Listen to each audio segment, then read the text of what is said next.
Androany kosa no nozaraina ny loka ho andreo tsara vitana tao anatin'ny lalao izay nikarakarain'ny orinasa eto Madagasikara.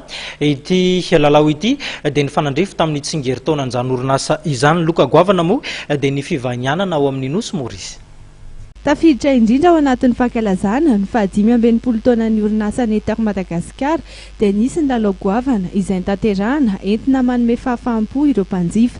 Nisy nandritra izany ireo tsara vitana izay nizaraina ny loka goavana ny tamin'ny androany. Androany ny fizarana ny fanomezana tamin'ny lalao niarahana tamin'ny eto Madagasikara.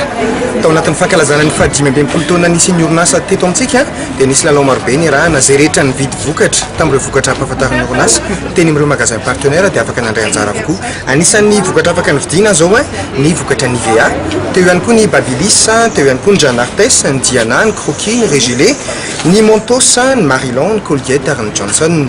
Afaka nividy an'ireo vokatra io sika teto Tomasina, teto Antananarivo. Raha tany Tomasina ianao dia afaka nividy tao amin'ny établissement Tassa, afaka nividy tao amin'ny Super S, ny Silon, ny Art Bazar kely, ny tranombarotra manitra. Raha teto Antananarivo kosa ianao dia afaka nividy teny amin'ny Jumbo, teny amin'ny Shoprite, Shopliantso, Tonki, Itoki, na Shiva, Shaina, Essor, Josepha ary ny Golden Rama.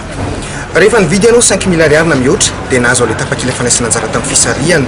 Zay ny tanterahantsika nandritra ny taona nisy fisariana maro be dia anisan'ny tsara vitana tamin'ireo fisarian'ireo zao anisan'izany Monsieur Rassary nahazo ny 3 millions d'ariary tamin'ny fisariana tamin'ny fahefatry ny volana Jolay. Teo ihany koa fanomezan-tsoa Evelyne nahazo ny réfrigérateur marque LG.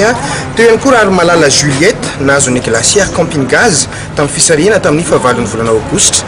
Ary Andriana Tenaina Herzo nahazo ny bon d'achat na 2 millions d'ariary. Sirakoutfary Mamson nahazo ny smartphone tamin'ny fisariana tamin'ny 17 ny volana Septembre.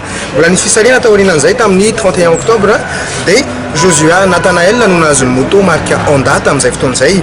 Teo ihany koa Basay Senia nahazo ny cuisseur à vapeur marque Thomson. Ny fisariana tamin'ny 1 ny volana Novembre kosa dia nahitana ny Rasson Miorana Andriana nahazo ny smartphone ary Alainirina Anissé nahazo ny appareil Babyliss. Tamin'ny 17 ny volana Desambra ny fisariantsika farany ka nizarain'androany ny fanomezana ho andreo tsara vitan'ireo.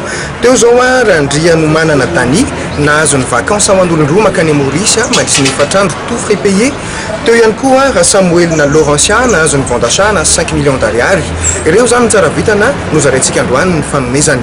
Dia ankatrana be lehibe tsika rehetra izay nandray anjara tany tokantrano tany ankatrana ihany koa ny mpiara-miasa rehetra izay nanohana an'izao etika izao. Anisan'izany ny Air Mauritius, teo ihany koa ny Transcontinent Madagascar, ny Attitude Ressort ary indrindra ny Madodo. Anisan'ny lahazo ny loka goavana i Ramatoa Dany izay andeha hivahiny ho an'ny Maurice. Tena faly ary ohatrany tsy nieritreretiko mihitsy satria tena dalana avy any Tamatavy izay no miantso ny taty dia sady tsisy réseau no sahirana be ny ianao ilay izy hoe ianao mahazo an'izao dia mbola hoe ahoana ianao mahazo an'izao dia izay vao ny confirmé avy eo.